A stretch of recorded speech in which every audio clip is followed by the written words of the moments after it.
Hello everyone, it's me Uncle John. Today I am going to read at 6:60:47 Wild Whale Watch, Chapter 7. Keisha and Ralphie had drifted close to a giant log. Hey, what's that giant log doing in the middle of the ocean? Keisha asked. Suddenly the log turned over. It was now tilted in the water, tail overhead.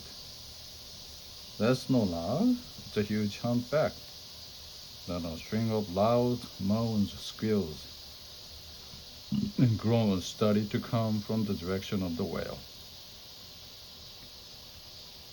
Sounds were so loud that the water around the surf started to vibrate. Why is the whale yelling at us? Ralphie asked, putting his hands over his ears. I don't think it likes having us around.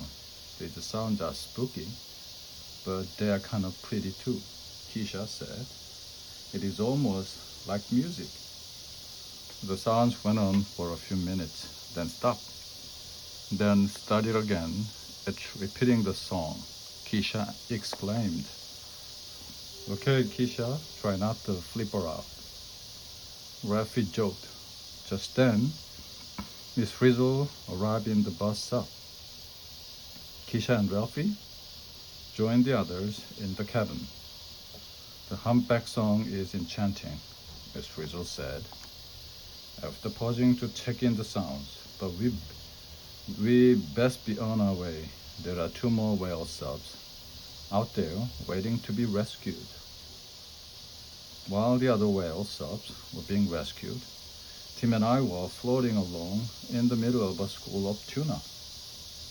I wish I knew where we are, I said, worried. Miss Frizzle's got it under control, Tim said. But he sounded concerned too. Those fish are staring at us, I said. It feels creepy, like being goldfish in a bowl. It's weird that they are looking at us. Tim agreed.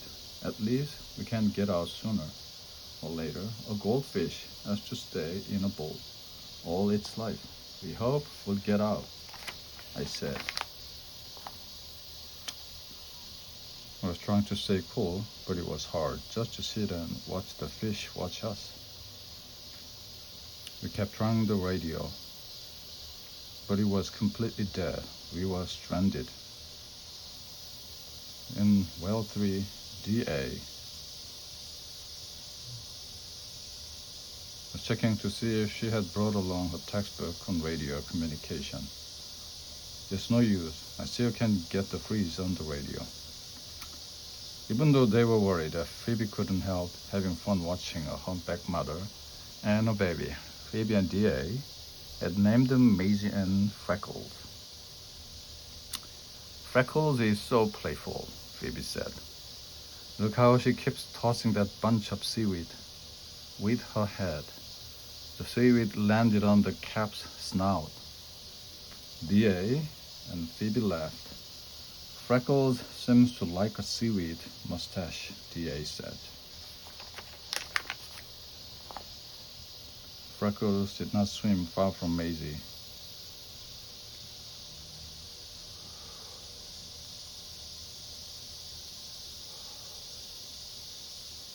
Every now and then, she would dive under her mother, take a drink of milk. Two whales swam up to the surface to breathe and then dove back down with Freckles on Maisie's back. When Maisie swam upward, Freckles slid down her tail. They played this sliding game over and over. The humpbacks swam away quickly when they heard a noise coming closer. It's the bus stop. Miss Frizzle to the rescue. I knew she would find us. I can't wait to tell her about Freckles, said Phoebe. Captain Gill greeted Phoebe and DA with open arms and a big smile. Welcome aboard, you brave little skippers, he said. We weren't afraid. Captain Gill. Not much anyhow, DA said, patting Liz on the head. DA told everyone about watching the calf and its mother. One thing I don't understand though, How can a whale not drown if it's born underwater? Good question, matey. Mate, said the captain. Nature thinks of everything, for one thing. The birth takes place near the surface, so the baby comes out of its mother's body, tail first, not head first like a human. As soon as the baby is born, its mother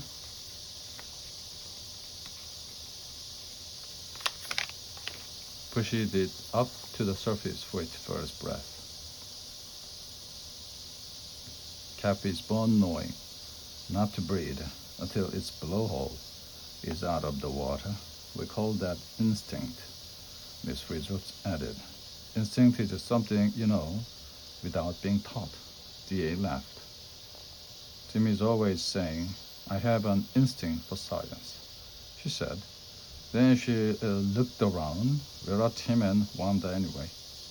We are on our way to pick them up now. They are right here, Miss Frizzle said, pointing toward the sonar screen. That's funny, she said. I don't think she means haha funny, said Arnold. Well, 4 has disappeared from the sonar screen, she told us. Chapter 8. I'm getting hungry, Tim said. I wonder if there is anything to eat in the emergency supplies. It was just like Tim to think of food at a time like this. Suddenly, we heard a terrible slapping noise, and our whale sub started rocking back and forth. Oh, this is bad, I said. Tim, what is that sound? Tim was quickly flipping through pages in Captain Gill's handbook. When the book flew out of his hands, the sub was still rocking and everything was falling out of the compartments of the sub. Tim and I rummaged around the sub, trying to put things back. Nets, life jacket, and flashlight had fallen on top of us. Yum, good granola bar, said Tim, popping a big chunk of granola into his mouth. Tim, how can you eat at a time like this? We have to do something. Tim finally found the page he was searching for in Captain Gill's handbag. He looked up with a strange expression on his face. The good news is that I think there is a whale out there who is not tailing, slapping its tail against the water over and over again, probably as a way to communicate with its pod. The bad news is it could go on for a long time and will keep rocking. A lot of peas in a pod. Many kinds of whales swim in groups called pods. A pod is like a whale's extended family and can include 10 to 1,000 whales. Suddenly, I noticed water pouring into the bottom of the sub. Tim, we don't have a long time. Water. I grabbed the pail from under my seat. That's when I noticed something I hadn't seen before. There was a button on the control panel with some black letters on it. They read, Sir. Sirs? What does that mean? Maybe it's some kind of boat word. Guess I've never heard of it. He leaned over to get a closer look. Wait a minute. There's a space between the R and the C. Black paint on a couple of the letters got rubbed off. I can just make out the shape of the letter, FNA. Surface, I spelled out. Surface, Tim said. We looked at each other. This is a mini submarine, I said. Submarines can go up to the surface of the water. If we push this button, we'll go up. We both said together. Do you want to try it? Tim asked me. I wasn't sure it was a good idea. On the other hand, the water was up past our ankles. It was getting higher, but if Miss Frizzle couldn't find us quickly enough. We had to do something fast. Okay, I said. Do it. I held my breath as Tim pushed the button. The whale sub rose slowly. The water got clearer and brighter as we moved closer to the surface. Then we were there. The ocean water sparked in the sunlight. We blinked to get used to the brightness. Even if Miss Frizzle can find us for some reason, maybe a boat or a plane will come by. We'll be okay. Wanda, Tim said. We looked out over the ocean with a binocular. I see something, Tim, I called. Some dark bumps in the water, maybe islands. Not unless islands move, Tim said. Those bumps seem to be floating toward us. In the next instant, the bumps exploded into the air. Whales, we cried. 5 or 6 whales were breaching. One by one, they leaped up and came splashing down. We could see that they had black, tubby bodies with large paddle-shaped flippers and no dorsal fin. They all had patches of thickened skin on their heads. Tim checked Captain Gill's handbook. Those are right whales, Tim exclaimed. They are the rarest of all the great whales. What makes them so rare? I asked. The handbook says that whale hunters in olden times killed so many that right whales were nearly wiped out of existence.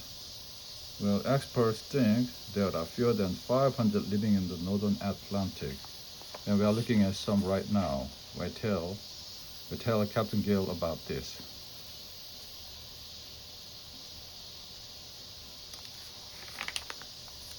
The whales stopped breaching. Most of them disappeared underwater. Look, Tim called. One of the whales is turning around. Oh no, it's coming right at us, I said. The huge head was scary.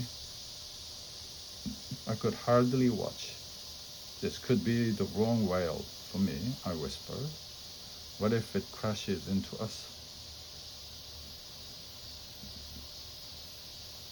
I watched as the whale swam once around us. Then it lifted one of its big flippers and swam off. I sighed with relief. But the next second it came back. It waved its flipper again.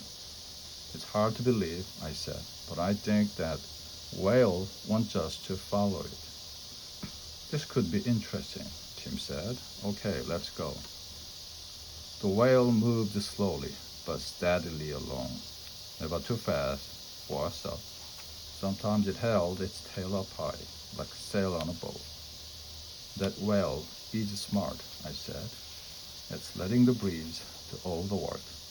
Watching the right whale sail calmly through the ocean. I forgot to worry about the trouble we were in.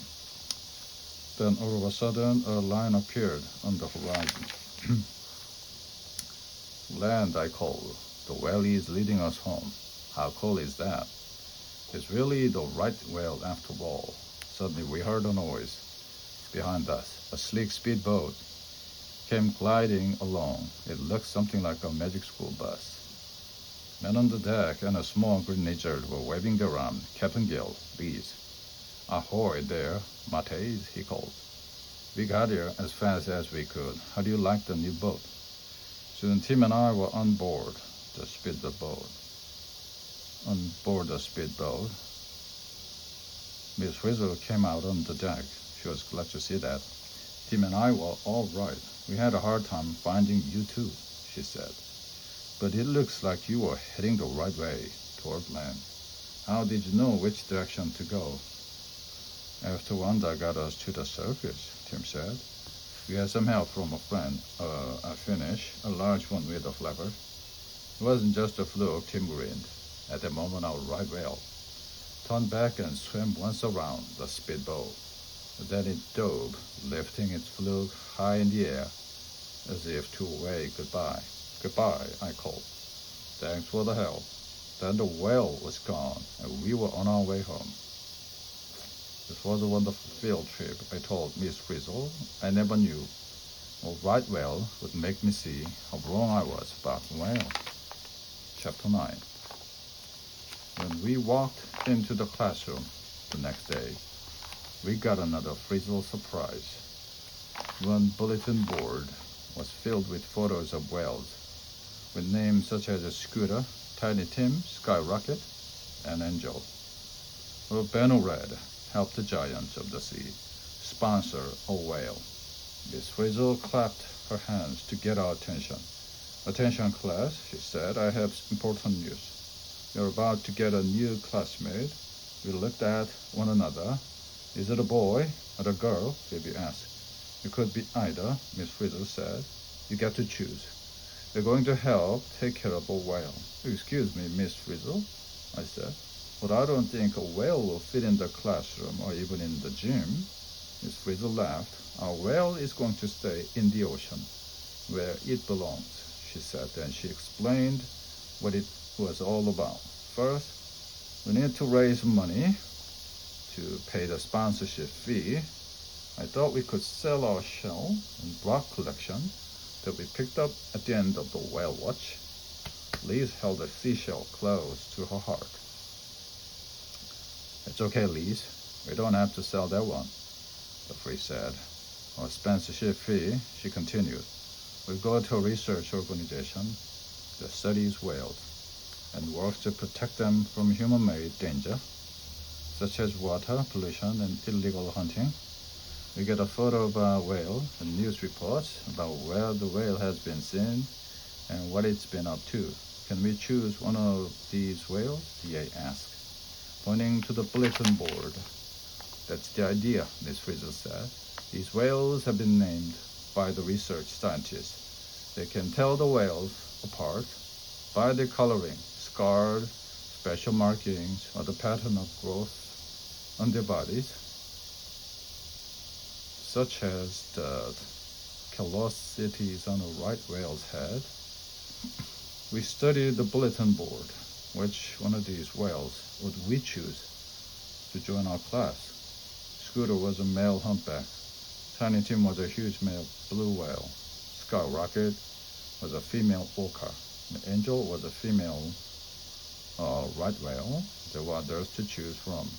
Humpbacks, fin whales, a couple of white beluga whales that lived in waters off Canada, and all kinds of dolphins. I think we should get Scooter, DA said.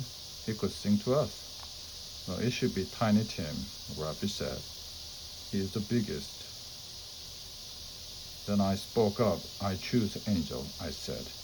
After all, it was a right whale that helped Tim and me. Right on, Wanda, Tim said. I choose Angel too.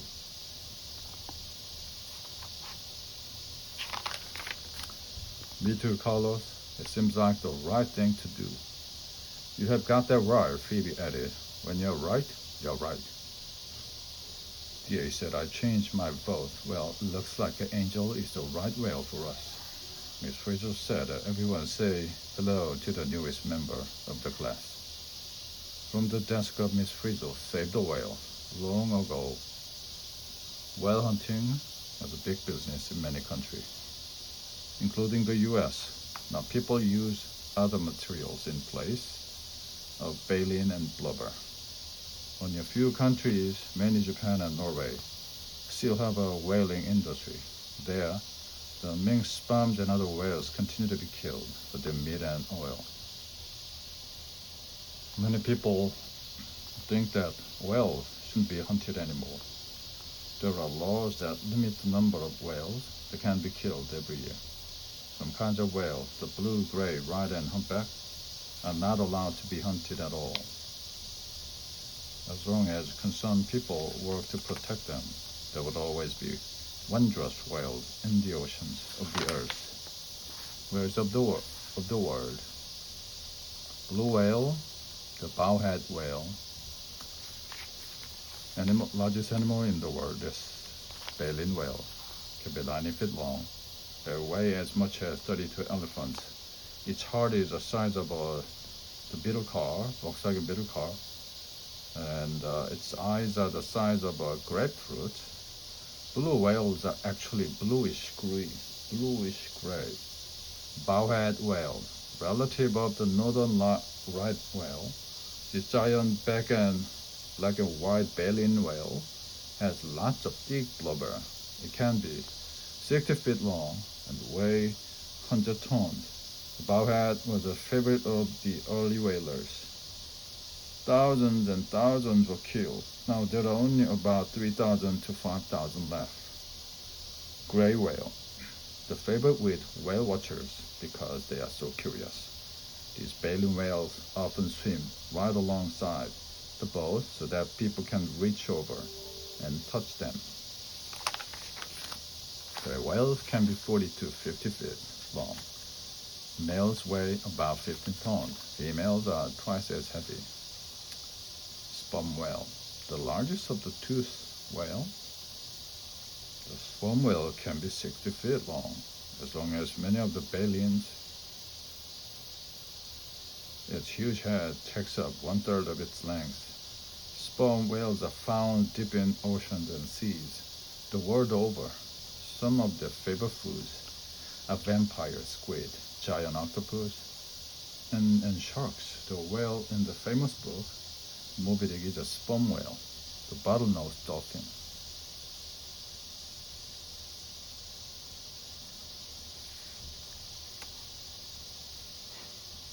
Bottlenose dolphins are a favorite. Performer in marine parks. Stories have been told about how these friendly toothed whales have saved the people from drowning or taken a swimmer for a ride. But we also know that in the wild, they sometimes attack and hurt each other. The minke whale. Minks among the smallest of the baleen whales. A large one is about 30 feet long and weighs 10 tons. They are black or gray with white on the belly, white armband across the flippers. Beluga whale.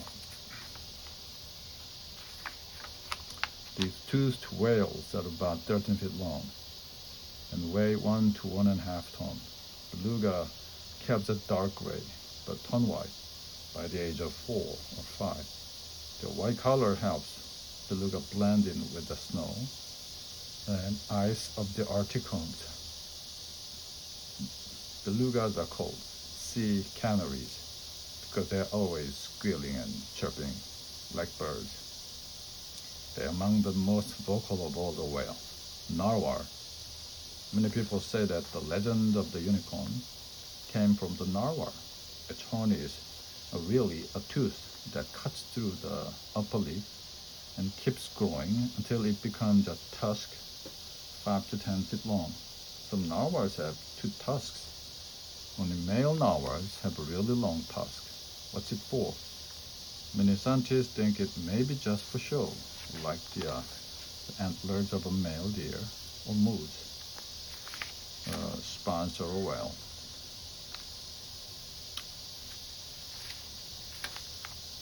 Your class can sponsor a whale. On the next page are the names of some organizations to contact for information.